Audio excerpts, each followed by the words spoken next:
శ్రీమహాగణాధిపతయే నమః. సరస్వత్యై నమః. శ్రీగురుభ్యో నమః.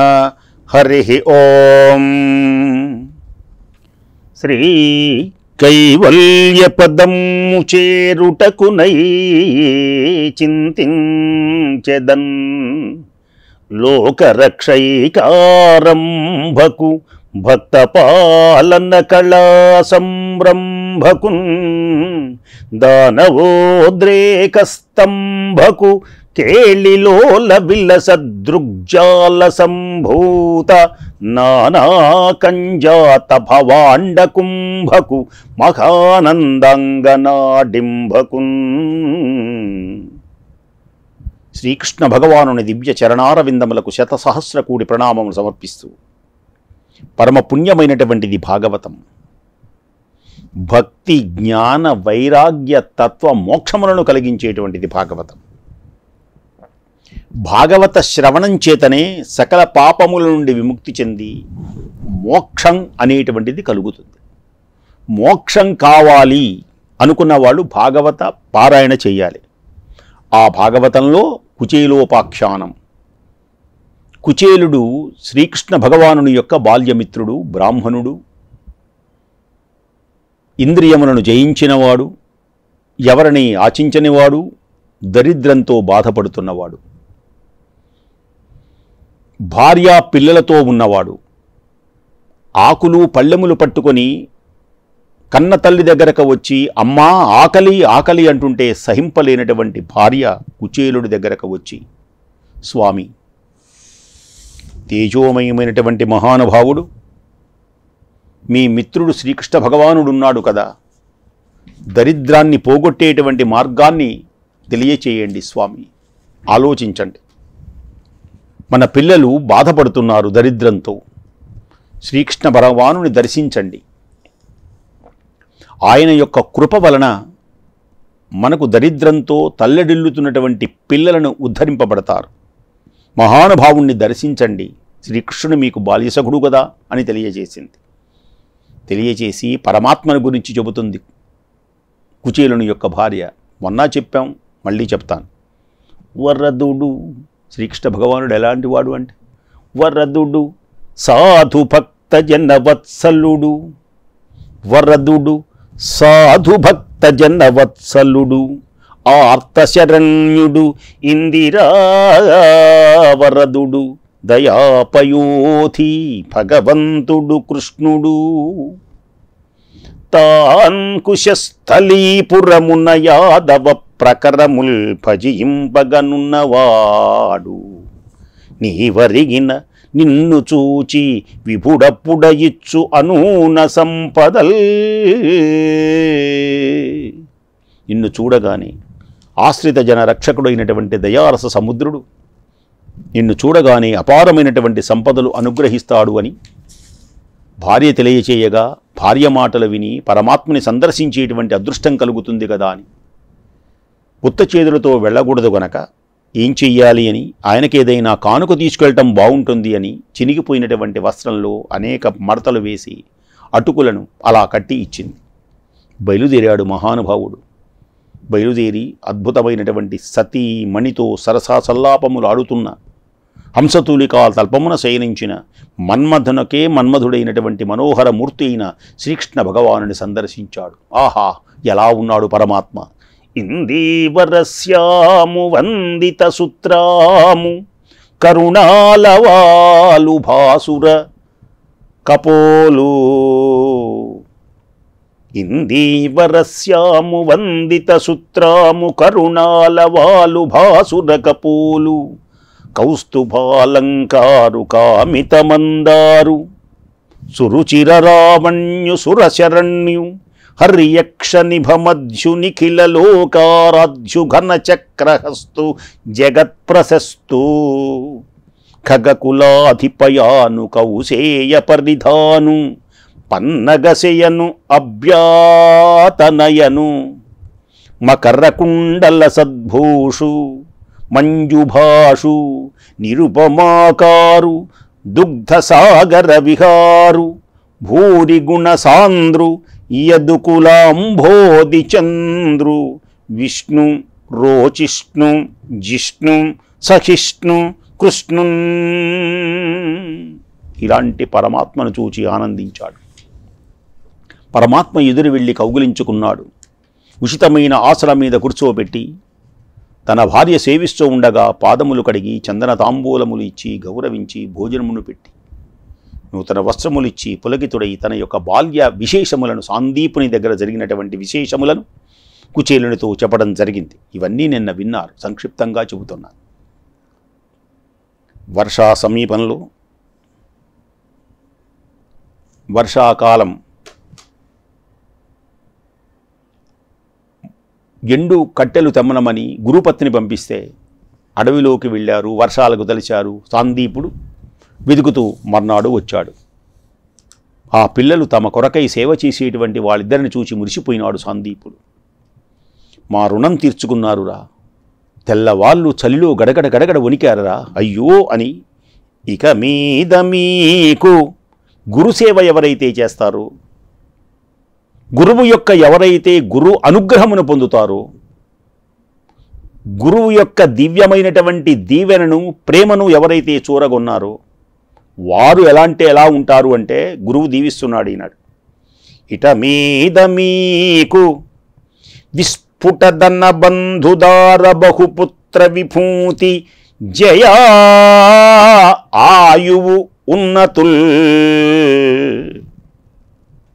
ఇక మీదట గురుసేవ చేసినటువంటి మీకు ధనము, దార, బహుపుత్ర సంపదలు, దీర్ఘాయువు, విజయశ్రీలు మీకు చేకూరుగాక అని పలికి, గుర్తున్నదా? ఇవన్నీ పలుకుతూ ఉంటే కుచేలుని యొక్క కన్నుల వెంట ఆనంద బాష్పములు జలజల జలజల జలజల రాలుతూ ఉండగా, కృష్ణ భగవానుడు నాకేమి తెచ్చావని ఆ అటుకులు తిన్నాడు.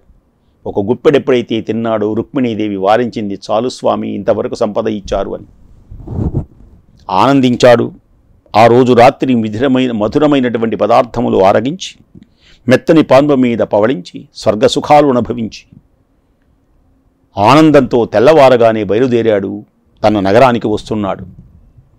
మనస్సులో అనుకున్నాడు, ఏ జన్మలో ఏ పుణ్యం చేశాను, దరిద్రుడైనటువంటి నేనెక్కడ, అపార సంపద కలిగినటువంటి పరమాత్మ ఎక్కడ, జగద్గురు అని ఆలోచిస్తూ, నాకు సంపద ఇవ్వాలని కూడా అనుకోలేదు, అవునులే దరిద్రుడైనటువంటి వ్యక్తికి సంపదలు ఇస్తే నన్ను మర్చిపోతాడేమోనని ఎంత గొప్పగా సత్కరించాడు, ఎన్ని మాటలు పలికాడు. అలాంటి సాక్షాత్తు లక్ష్మీదేవి నీ తాకినటువంటి పాణి పల్లవములతో నా పాదములను అలా ఆప్యాయతగా ఒత్తాడు. ఆహాహా, పరమాత్మ సందర్శన మహాభాగ్యం కలిగింది. తను పంపించింది దేనికి భార్య? చక్కగా పరమాత్మను సేవించి చక్కగా ధనం అడిగి తీసుకురావయ్యా అని పంపించింది. ఆయన అడగడానికి మనసొప్పల. తెలుసు, శ్రీకృష్ణుడికి తెలుసు ఇతను డబ్బులు అడగడని.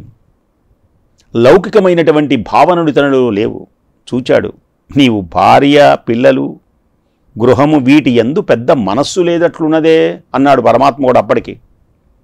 నీకెప్పుడూ తన జన్మను సార్థకత చేసుకొని మోక్ష సామ్రాజ్యమును అతిరోహించాలి, పరబ్రహ్మయే పరమాత్మలో లీనమవ్వాలనే భావన తప్పితే ఇలాంటి భావన లేదు. అయినప్పటికీ ఆయన కరుణించాడు. ఆయనకు ధనకనక వస్తువాహములన్నీ ఇవ్వాలి అనుకున్నాడు. సరేలే, అపార సముద్రుడు నన్ను ఐశ్వర్యవంతుడిగా చెయ్యకుండా ఉంటాడా అని మళ్ళీ ఆయనలోనే తృప్తి చెందాడు. ఆశ్రిత జనులను ఆర్తిపోగొట్టేటువంటి, ఆశ్రిత జనుల యొక్క ఆర్తిపోగొట్టేటువంటి అంబుజాక్షుడు ఆ మహానుభావుడు. ఈ రీతిగా భావించుకుంటూ తన నగరానికి వచ్చాడు. తన నగరానికి వస్తే ఏం జరిగింది? అక్కడ తన ఇల్లు కనపడలా, ఒక అందమైనటువంటి ఒక భవనం కనపడింది. ఎవరిదో అనుకుంటున్నాడు ఈయన. ఎలా ఉన్నదది? భానుచంద్ర ప్రభాభాసమాన స్వర్ణ చంద్రకాంతోపల సౌధమన్. భానుచంద్ర ప్రభాభాసమాన స్వర్ణ చంద్రకాంతులోపల సౌధములను కలకంఠ సుఖ నీలకంఠ, కలకంఠ సుఖనీలకంఠ సముత్కంఠ మానిత కూజితోద్యానములును ఫుల్లసితాంభోజ హల్లక కల్హార కైరవోల్లసిత కాసారములును మణిమయ కనక కంకణ ముఖాభరణ విభ్రాచిత దాసదాసీ జనములును కలిగి చెలువందు సదనంబుగాంచి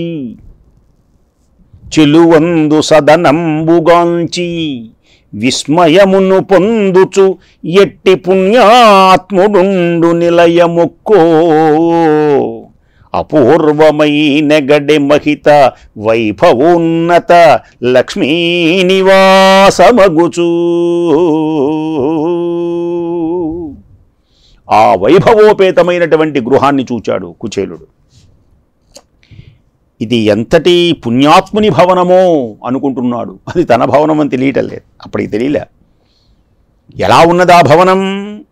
భానుచంద్ర ప్రభాభాస స్వర్ణ చంద్రకాంతోపల సౌధములను, తన ఎదుట సూర్యచంద్రకాంతులతో ప్రకాశించేటువంటి పాలరాతి కట్టడాలు కనిపించినాయి. శుక పిక మయూరాలతో నిండినటువంటి ఉద్యానవనాలు, వికసించినటువంటి పలువన్నెల తామరలతో కలువలతో కనువిందు చేసేటువంటి సరోవరాలు, మణికంకణాలు, బహువిధములైనటువంటి భూషణాలు ధరించిన దాసదాసీ జనములు కలిగి వెలుగొందేటువంటి మహోన్నతమైన మందిరమును ఒక్కసారి ఆశ్చర్యంతో చూచాడు కుచేలుడు. అనుకుంటున్నాడు, ఇది ఏ పుణ్యాత్ముని యొక్క భవనము, సిరి సంపదలకు నిలయమై అపూర్వమై ప్రకాశిస్తున్నది అని కుచేలుడు భావించాడు. ఇది ఎవరిదో? పరమాత్మ అటుకులు తిని ఎలాంటి భవనాన్ని అనుగ్రహించాడో చూడండి. కృష్ణ పరమాత్మను నమ్ముకుంటే ఏం జరుగుతుందో. భానుచంద్ర ప్రభాభాసమాన స్వర్ణ చంద్రకాంతోపల సౌధములును కలకంఠ సుఖ నీలకంఠ సముత్కంఠమానిత కూజతోద్యానములును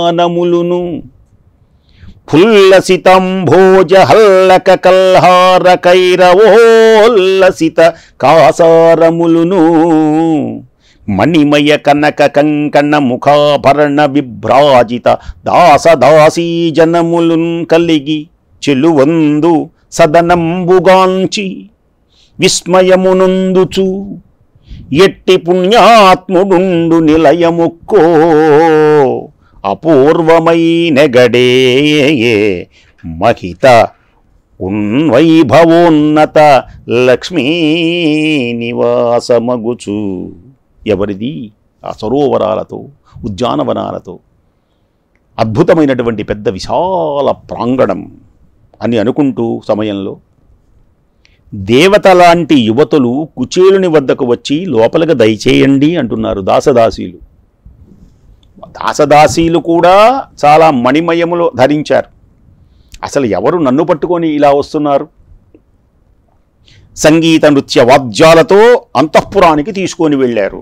వాళ్ళందరూ కూడా కుచేలుణ్ణి సంగీత వాద్యాలతో అక్కడకు అలా వస్తూ ఉంటే ఎదురు వచ్చింది భార్య.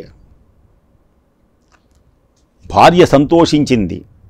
అసలు భార్య పట్టుచీరలు కట్టుకొని ఆభరణాలు ధరించి ఉంటే అసలు అది ఆశ్చర్యం కలిగింది కుచేలుడు కూడా, ఎవరీమని. తన విభురాకముంగిటగని,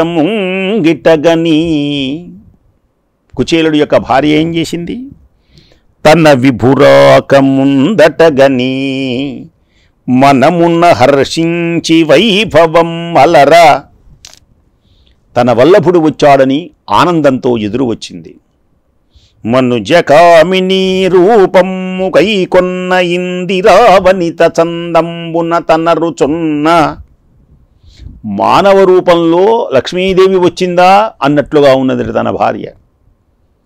కళ్ళకంటి తన వాళ్ళు కన్నుల క్రేవల ఆనంద బాష్పంబులు అంకురింప, అతని పాదములకు ఆత్మలో మ్రొక్కి భావంబున్ ఆలింగనమున చేసే, భావంబున ఆలింగనంబు చేసే ఆ ధరాదేవు అతుల దివ్యాంబరాభరణ విభూషతలైరతిరాజు సాయగము కరినొప్పు పరిచారికలు భంజింప లలిత సౌభాగ్యయగు నిజ లలనం చూచే. ఎలా ఉంది? దగ్గరకు వచ్చి నమస్కరించింది. మానవ రూపం ధరించినటువంటి మహాలక్ష్మిలా ఉన్నది. ఆమె కనుకొలకులలో ఆనంద బాష్పములు జలజల జలజల రాలుతూ ఉన్నాయి. భర్త పాదాలకు మనస్సులోనే నమస్కరించుకున్నది, మనస్సులోనే కౌగులించుకున్నది. దివ్యాంబరములు ఆభరణాలు ధరించి మన్మధుని యొక్క బాణంలాగా పరిచారికలు సేవిస్తూ ఉండగా ఐశ్వర్యంతో తులతూగేటువంటి తన భార్యను కుచేలుడు ఒక్కసారి అలా చూచాడు. తన భార్యేనా? ఏమిటి ఆభరణాలు, ఏమిటి వైభవం! ఓ, ఆ సతీపతులిద్దరూ అన్యోన్య అనురాగంతో ఇంతటి వైభవం కలిగించింది ఎవరు? ఇంతటి సంపదలు కలిగించింది ఎవరు? ఇద్దరూ కలిసి శ్రీకృష్ణుని అనుగ్రహం వల్ల కలిగినటువంటి ఐశ్వర్యానికి అపారమైనటువంటి ఆనందాన్ని పొందారు. వాళ్ళు అపారమైనటువంటి ఆనందాన్ని పొందారు వాళ్ళిద్దరు కూడా. ఒక్కసారి ఆ గృహాన్ని చూచుకున్నాడు. సరే, భార్యను చూచాడు, పరిచారకులు చూచాడు, ఇందాక చూచాడు, ఇప్పుడు చూస్తున్నాడు. ఎలా ఉన్నది ఆ గృహం? కమనీయ పద్మరాగ స్తంభకంబులు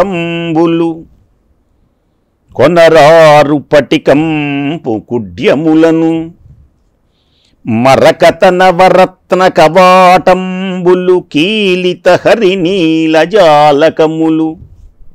దీపిత చంద్రకాంతోపల వేదులు అంచిత వివిధ పదార్థములును తగు హంసతూలికా తల్పములును హేమలాలిత శయన స్థలముల తనరు సమధికో తుంగభద్రపీఠంబుల సిరులు మానితోన్నత చతురంతయానములును వలయు సద్వస్తు పరిపూర్ణ వాటికలును కలిగి చెలువందు మందిరం వెలమిజొచ్చి.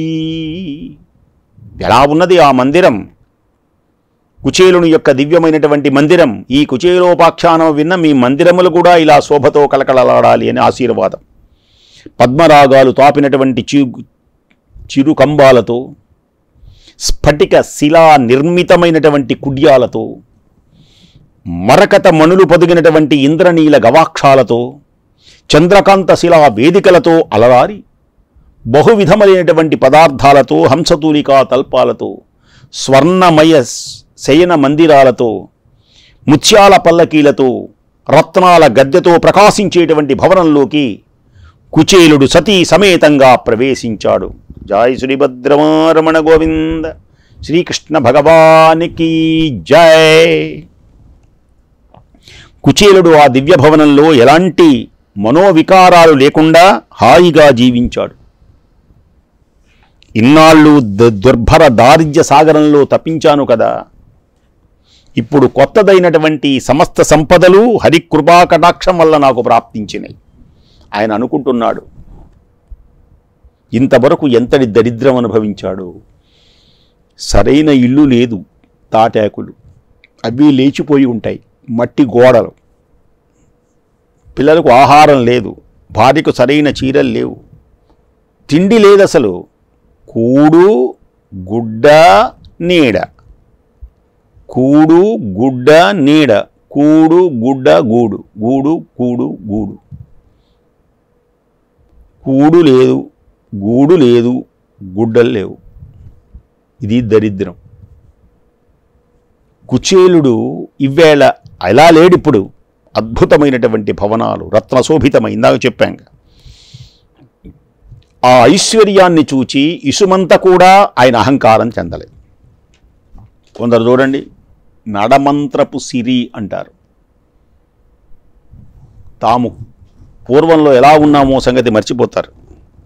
కొందరు పుట్టకతోటే ఐశ్వర్యవంతులైన వినయ విధేయతలతో ఉంటారు. అది ఉత్తముడి యొక్క లక్షణం. విదురుడు ఒక మాట అంటాడు. ఏమని? తనమును విద్యయు వంశంబును దుర్మదులకు మదంబొనరించును ధనమును విద్యయు వంశంబును దుర్మదులకు మదంబొనరించును సజ్జనులైన వారి కవి అణకువ వినయము తెచ్చు ఉర్వీనాథ. పరమాత్మను సందర్శించాలి, పరమాత్మను సేవించాలి, శ్రీకృష్ణ భగవానుని ఆరాధించాలి. ఆ ఆరాధించినప్పుడు ఆ పరమాత్మ యొక్క దివ్యమైనటువంటి అనుగ్రహంతో, శ్రీకృష్ణ భగవానుని దివ్య అనుగ్రహంతో అష్టైశ్వర్య భోగభాగ్యములు కలుగుతాయి. కాబట్టి కుచేలుడు దివ్య భవనంలో ఎలాంటి మనోవికారాలు లేకుండా, అది గొప్ప విశేషం. మనోవికారంబులు వడమకుండా వర్తించుచు, అంటే అహంకారం, నేను ఇంత ఐశ్వర్యవంతుణ్ణి, ఇలాంటి భావాలు మనోవికారములు కలగకుండా హాయిగా జీవిస్తున్నాడు. ఇన్నాళ్ళు దుర్భరమైనటువంటి దారిద్ర్య దుఃఖాన్ని అనుభవించాడు. దుర్భర దారిద్ర్య దుఃఖసాగరంలో తపించాను కదా అనుకుంటున్నాడు ఆయన. ఇప్పుడు క్రొత్తదైనటువంటి సమస్త సంపదలు హరికృపా కటాక్షం వల్ల నాకు ప్రాప్తించినాయి. అర్ధకాంక్షతో నేను జనార్దనుని వద్దకు వెళ్ళాను. ధనం కావాలి అనుకొని వెళ్ళాను. ఆ మహానుభావుడు నా సంగతి తెలిసి కూడా నన్నేమీ అడగలేదు. అన్నీ తెలుసు, సకలము తెలిసిన అంతర్యామి. నీకేమన్నా ధనం కావాలా, ఆవులు కావాలా, గోవులు కావాలా, మేడలు కావాలా అని అడగాలిగా. ఆయన అడగల. నా మనస్సులో ధనం కావాలనే వెళ్ళాను. నేను వెళ్ళింది దేనికి? నా భార్య చెప్పింది. అది కూడా నేను వెళ్ళదలుచుకోలేదు. కానీ నా భార్య చెప్పింది 2 రకాలు. ఆ పరమాత్మను గనక ఆరాధిస్తే ధన సంపద కలుగుతుంది అని చెప్పింది. అయినా సరే నేను వాటి మీద వ్యామోహం లేకుండా, భార్య మాట విన్నది ధనం కోసం కాదు, నేను పరమాత్మను సందర్శించేటువంటి భాగ్యం ఈనాడు నా భార్య జ్ఞాపకం చేసింది కదా అనేటువంటి భావన పొందాడే. అది గొప్ప విశేషం. నా భార్య ఎంత మంచిది, జనార్దను చూసి రమణమన్నది. నాకు వీడ్కోలు పంపిన తర్వాత పరమాత్మను సందర్శించాను. నా భార్య చెప్పిని అయితే ఇతడు భార్య చెప్పడం వల్ల వచ్చాడని, భార్య నిరంతరము నన్ను ఆరాధిస్తున్నది అని ఆమె కోరిక నెరవేర్చడానికి కూడా ఈయన ఇచ్చాడు. 2 రకాలు ఉన్నాయి. ఈయన భక్తుడే, ఆమె భక్తురాలే. భక్తుల యొక్క కోరికను నెరవేర్చగలిగినటువంటి భక్తవత్సలుడు శ్రీకృష్ణ భగవానుడు. అంటే భార్య నిరంతరం పరమాత్మను ఆరాధిస్తుంది, వెళ్ళి రమ్మనమని చెప్పింది. ఆ మహానుభావుడు నా సంగతి తెలిసి కూడా నన్నేమీ అడగలేదు. నాకు వీడ్కోలు పంపిన తరువాత ఈ సంపదను అనుగ్రహించాడు. ఓహో, ఏమీ విచిత్రం. భక్తి తత్పరులైనటువంటి సజ్జనులు సమర్పించినటువంటి పదార్థము లేశమైనా భగవంతుడు దాన్ని కోటానుకోట్లగా స్వీకరించి భక్తులను అనుగ్రహిస్తాడు. ఇదే నిదర్శనం. ఈ కథే నిదర్శనం, సాక్ష్యం అంటామే. దే తార్కాణం. ఆయన ఏమిచ్చాడండి? అటుకులు ఇచ్చాడు. అవి కూడా మగ్గిపోయినటువంటి, చినిగిపోయినటువంటి వస్త్రంలో కట్టినటువంటి అటుకులు. అది అయితే భక్తితో ఇచ్చాడు. పరమాత్మ చెప్పాడుగా, నాకేం తెచ్చావు, నాకు నువ్వు తెచ్చినటువంటిది ఏమిటో నాకు చెప్పు, నాకు ఇవ్వు. దేనికని అంటే భక్తితో ఇచ్చేటువంటిది ఏదైనా సరే 10,000గా నేను స్వీకరిస్తాను. భక్తి లేనటువంటి నీచుడు మేరు పర్వతమంత పదార్థం ఇచ్చినా దాన్ని నేను అంగీకరించను. పరమాత్మ చెప్పాడు. దళమైన పుష్పమైనను ఫలమైనను సలిలమైన బాయన్ని భక్తిన్ కొలిచిన జనులు అర్పించిన ఎలమిన్ రుచిరాన్నముగానే నేను భుజింతున్.